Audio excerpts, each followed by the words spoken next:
Shalom Jemaat GKI Rema, baik yang berdomisili di Ciputat maupun yang di Tonjong. Selamat datang di program Gober. Apa sih Gober? Gober adalah gerakan doa bersama. Jadi selama 10 hari masa penantian turunnya Roh Kudus ini, kita mengundang jemaat untuk sama-sama berdoa, mendoakan satu buah pokok doa setiap harinya. Dan pada hari ini kita juga nantinya di akhir video akan ada pokok doa yang akan kita naikkan. Tapi sebelum itu saya mau ngajak teman-teman, Bapak Ibu Saudara sekalian untuk membaca sedikit bagian firman Tuhan. Bersama saya Penutur David Evan, saya akan mengajak Bapak Ibu untuk merenungkan sedikit firman Tuhan. Tema hari ini adalah damai sejati Kristus. Jadi sebelum kita mulai perenungan kita, mari kita berdoa.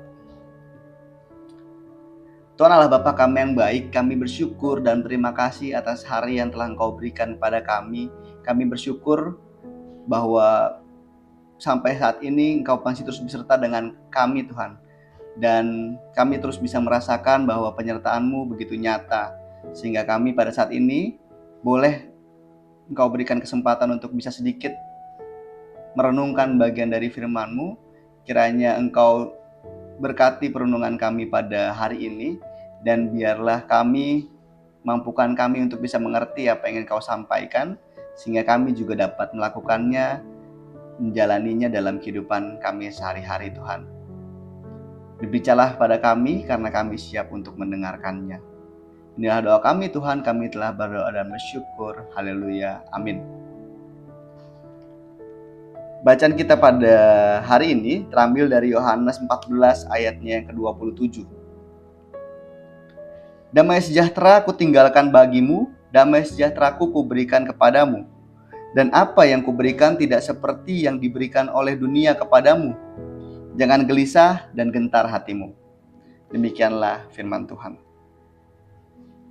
Bapak Ibu, kalau soal damai, sebenarnya apa sih damai itu Bapak Ibu? Boleh dijawab dulu mungkin dalam hati Bapak Ibu sekalian.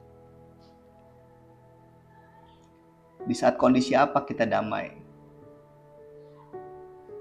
Atau di saat apa kondisi kita nggak damai itu di saat apa? Umumnya kita tahu kondisi damai itu adalah di saat semuanya stabil, semua di dalam kontrol kita. Kita jadi damai, kita nggak khawatir, nggak takut, nggak gelisah. Misalnya kalau dalam kondisi ekonomi stabil, Bapak Ibu, ya udah tenang-tenang aja, udah nggak mikirin lagi besok makan apa. Tapi mungkin kita bisa jadi gelisah, bisa jadi takut ketika misalnya kita baru jadi PHK, kita nggak ada pekerjaan, atau buat teman-teman atau Bapak Ibu yang sedang mencari pekerjaan masih bingung nih, besok dapat duit dari mana ya? Ketika nggak punya duit, kita bingung, kita gelisah, kita nggak damai. Atau kondisi kesehatan, ketika kita sehat-sehat aja, tenang-tenang aja, kita bisa aktivitas dengan lancar, ya kita nggak perlu takut dan khawatir, kita damai-damai aja. Tapi ketika kondisi kita lagi sakit, kita udah berobat tapi kok nggak sembuh-sembuh, so kita takut, kita gelisah, kita nggak damai. Aduh, kapan ya pengen sembuh ya, kok nggak sembuh-sembuh ya sakitku ya, aku pengen bisa aktivitas lagi. Jadi nggak damai, kita khawatir akan hari esok.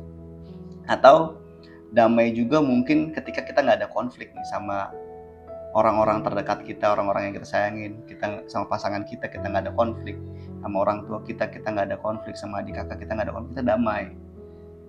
Kalau kita sering berantem mungkin, malas banget rasanya pulang ke rumah, ada orang tua, ada pasangan yang bikin kita nggak damai, itu mungkin yang bisa dibilang damai atau nggak damai ya. Tapi sebenarnya damai apa sih yang sebenarnya dimaksud yang akan kita sama-sama renungkan pada hari ini?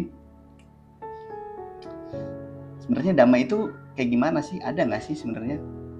Nah, jadi di Yohanes 14 ayat 27 ini kisah ketika Yesus mau ditangkap Bapak Ibu, mau disalibkan.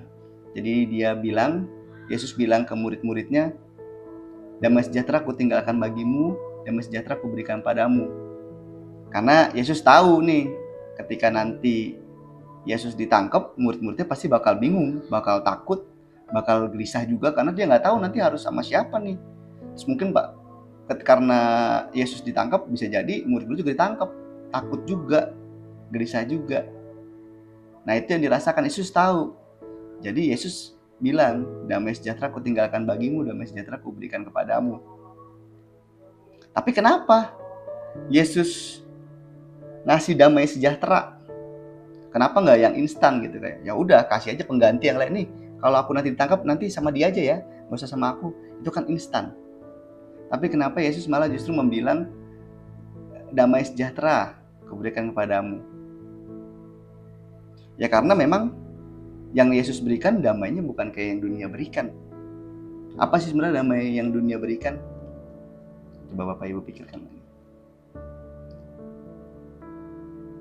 Damai yang dunia berikan bisa jadi misalnya kita damai, kita tenang kalau kita lagi kumpul sama teman-teman, main, hangout, jalan-jalan.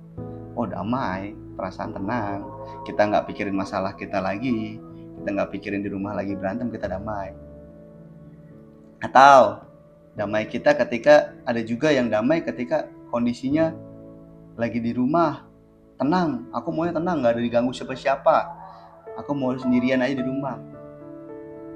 Damai ketika yaitu semuanya ada di dalam kendali kita, dalam kontrol kita. Apakah damai seperti itu?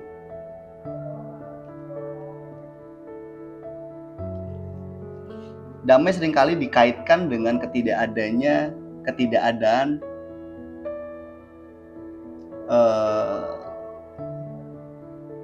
konflik, kestabilan ekonomi, ketidakadaan konflik. Kita nganggap itu sebuah damai. Ketika kita punya uang, ketika kita bisa jalan-jalan, kita nganggap itu damai. Tapi sebenarnya itu bukan damai sejati Bapak Ibu. Karena itu sebuah damai semu yang sewaktu-waktu bisa hilang. Dan nanti kalau kita nggak punya duit, kita nggak damai dong. Terus kalau kita lagi sakit, kita nggak damai dong. Terus kalau kita lagi berantem, kita nggak damai dong. Berarti damai itu hilang dong. Damai itu nggak ada. Padahal dari awal Tuhan Yesus itu udah bilang, damai ini udah kuberikan kepadamu. Damai sejahtera ini sudah kutinggalkan bagimu. Ketika kita ngadepin yang sesuatu yang tidak pasti, sesuatu yang kita nggak tahu ke depannya bakal gimana, hilang dong damainya. Jangan begitu Bapak Ibu. Karena damai sejati itu adalah anugerah dari Tuhan, sudah diberikan. Bukan karena usaha kita. Jadi kita sebenarnya nggak perlu lagi, aku jalan-jalan dulu biar damai, aku nyari ruang sendiri dulu buat damai. Nggak kayak gitu Bapak Ibu. Tapi damai itu adalah sebuah anugerah. Damai itu udah Tuhan berikan. Bagian kita adalah menghadirkan kembali damai itu. Kadang Bapak Ibu kita terlalu fokus sama apa yang ada, yang kita alami, yang kita jalani. Misal kita tadi nggak ada pekerjaan, nggak punya duit. Kita terlalu fokus ke situ. Kita lupa untuk menghadirkan Tuhan. Menghadirkan hadirat Tuhan. Kita jadi nggak damai. Tapi ketika kita porsinya lebih fokus untuk menghadirkan damai itu, menghadirkan Tuhan, kita akan damai Bapak Ibu. Bahasa menghadirkan Tuhan mungkin terlalu sulit ditangkap, gimana sih maksudnya menghadirkan Tuhan Bapak Ibu? Menghadirkan Tuhan bukan berarti ya Tuhan yang hadir turun di samping kita, enggak kayak gitu Bapak Ibu. Menghadirkan Tuhan berarti kita mau nih membiarkan Tuhan itu bekerja dalam kehidupan kita. Itu namanya menghadirkan Tuhan. Jadi misalnya kita dalam kondisi tidak stabil ekonomi, kita mungkin bingung besok makan apa, kita nggak tahu punya duit, besok punya duit atau enggak. Kita tuh seringkali fokus, aku besok berarti harus kesini, aku jalan kesini, aku ngelakuin ini, aku ngerjain ini. Pikiran kita fokus sama masalahnya. Tapi menghadirkan Tuhan adalah ketika kita tidak lagi memikirkan, kita boleh memikirkan, tapi porsi jangan lebih besar daripada kita menyerahkan ke Tuhan, berserah pada Tuhan. Porsi jangan lebih besar.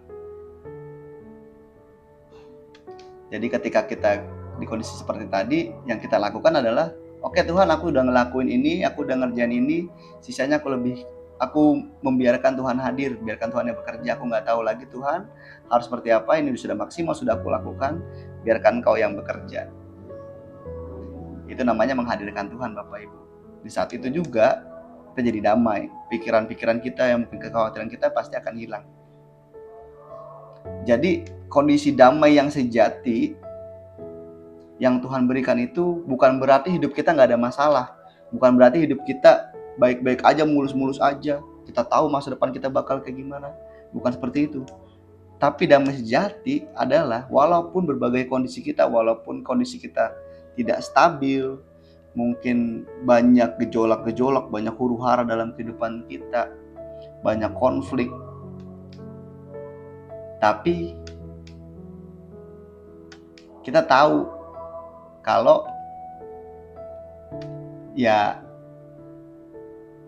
ada Tuhan, ada damai sejahtera Tuhan. Jadi bukan ketiadaan konflik, tapi adalah ketika kita mau menghadirkan Tuhan dalam kehidupan kita.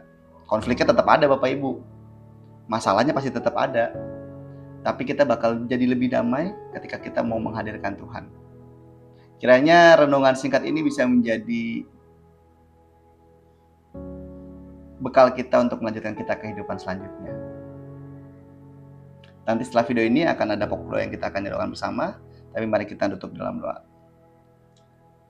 Tuhan Yesus yang baik, kami bersyukur karena pada hari ini kami sudah belajar satu hal mengenai damai sejahtera yang Kau berikan, damai sejati Tuhan. Kami yakini bahwa damai sejahtera sudah Engkau berikan pada kami, dan biarlah kami mau untuk diajar Engkau, untuk mau menghadirkan Engkau dalam setiap masalah kehidupan kami. Kami yakini bahwa damai bukan berarti tidak adanya konflik, tidak adanya masalah dalam kehidupan kami, tapi damai adalah ketika kami mau menghadirkan Engkau dalam kehidupan kami. Mampukan kami untuk bisa melakukannya dalam kehidupan kami ke depan, dan biarlah Engkau juga terus bekerja dalam setiap proses langkah kehidupan kami. Tuhan, inilah doa kami telah berdoa dan bersyukur. Haleluya. Amin.